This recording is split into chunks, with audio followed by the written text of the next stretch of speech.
ಸಚಿವ ಸ್ಥಾನದಿಂದ ವಜಾ ಬಳಿಕ ರಾಹುಲ್ ಗಾಂಧಿಗೆ ರಾಜಣ್ಣ ಪತ್ರ.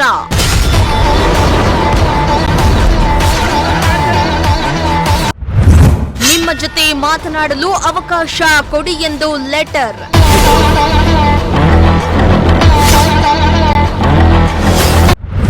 ನನ್ನ ಹೇಳಿಕೆ ತಿರುಚಿದವರ ವಿರುದ್ಧ ಕ್ರಮ ಕೈಗೊಳ್ಳಿ ಎಂದ ರಾಜಣ್ಣ.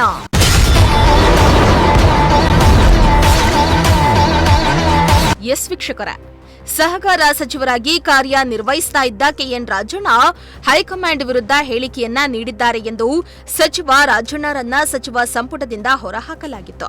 ಹೈಕಮಾಂಡ್ ಆದೇಶ ಹೊರಡಿಸಿದ ಬೆನ್ನಲ್ಲೇ ಅವರನ್ನ ಸಚಿವ ಸಂಪುಟದಿಂದ ವಜಾಗೊಳಿಸಲಾಗಿತ್ತು.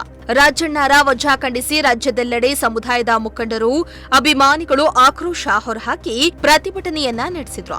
ಇಷ್ಟೆಲ್ಲ ಬೆಳವಣಿಗೆಗಳಾದ ಮೇಲೆ ಇದೀಗ ರಾಜಣ್ಣ ಮತ್ತೆ ಸಚಿವ ಸಂಪುಟ ಸೇರ್ತಾರಾ ಅನ್ನೋ ವಿಚಾರಕ್ಕೆ ಟ್ವಿಸ್ಟ್ ಸಿಕ್ಕಿದ್ದು, ಸ್ವತಃ ರಾಜಣ್ಣ ಅವರೇ ರಾಹುಲ್ ಗಾಂಧಿ ಅವರಿಗೆ ಪತ್ರವನ್ನ ಬರೆದಿದ್ದು ಇದೀಗ ರಾಜಕೀಯ ವಲಯದಲ್ಲಿ ಚರ್ಚೆಗೆ ಗ್ರಾಸವಾಗ್ತಾ ಇದೆ.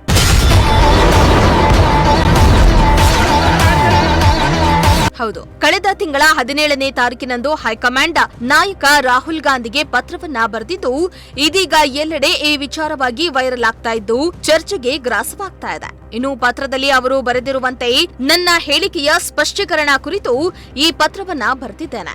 ಮಾಧ್ಯಮದವರ ಪ್ರಶ್ನೆ ಹಾಗೂ ನನ್ನ ಉತ್ತರ ಎರಡನ್ನ ಉಲ್ಲೇಖಿಸಿದ್ದೇನೆ. ನನ್ನ ಹೇಳಿಕೆಯ ಹಿಂದಿರುವ ಸತ್ಯ ಹಾಗೂ ಅದನ್ನ ತಿರುಚಿದ್ದ ಬಗ್ಗೆ ನಿಮ್ಮ ಮುಂದಿಟ್ಟಿದ್ದೇನೆ. ಹೇಳಿಕೆಯನ್ನ ತಪ್ಪಾಗಿ ನಿಮ್ಮ ಮುಂದೆ ತಂದವರ ಮೇಲೆ ಕ್ರಮ ಕೈಗೊಳ್ಳಿ.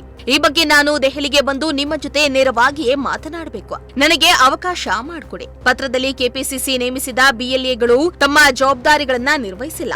ನಮ್ಮ ಕೆಪಿಸಿಸಿ ಅಧ್ಯಕ್ಷ ಡಿಕೆ ಶಿವಕುಮಾರ್ ಮತ್ತು ಸಂಬಂಧಪಟ್ಟ ಅಧಿಕಾರಿಗಳು ಈ ಲೋಪದ ಬಗ್ಗೆ ಸರಿಯಾಗಿ ಗಮನ ಹರಿಸಿದ್ರೆ ಅವುಗಳನ್ನ ತಡೆಯಬಹುದಾಗಿತ್ತು ಎಂದಿದ್ದಾರೆ. ಇದೀಗ ರಾಜಕೀಯ ವಲಯದಲ್ಲಿ ಈ ವಿಚಾರ ಚರ್ಚೆಗೆ ಗ್ರಾಸವಾಗ್ತಾ ಇದೆ.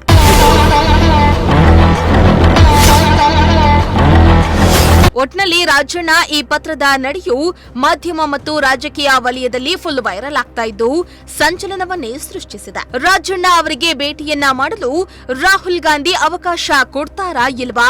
ಒಂದ್ ವೇಳೆ ಹೋದ್ರೆ ಅವರು ಸ್ಪಷ್ಟನೆಗೆ ರಾಹುಲ್ ಸಮ್ಮತಿಯನ್ನ ಸೂಚಿಸ್ತಾರಾ? ಮತ್ತೆ ರಾಜಣ್ಣಗೆ ಸಚಿವ ಸಂಪುಟದಲ್ಲಿ ಸ್ಥಾನ ಸಿಗುತ್ತಾ ಎಂಬುದನ್ನ ಕಾದ್ ನೋಡಬೇಕಾಗಿದೆ.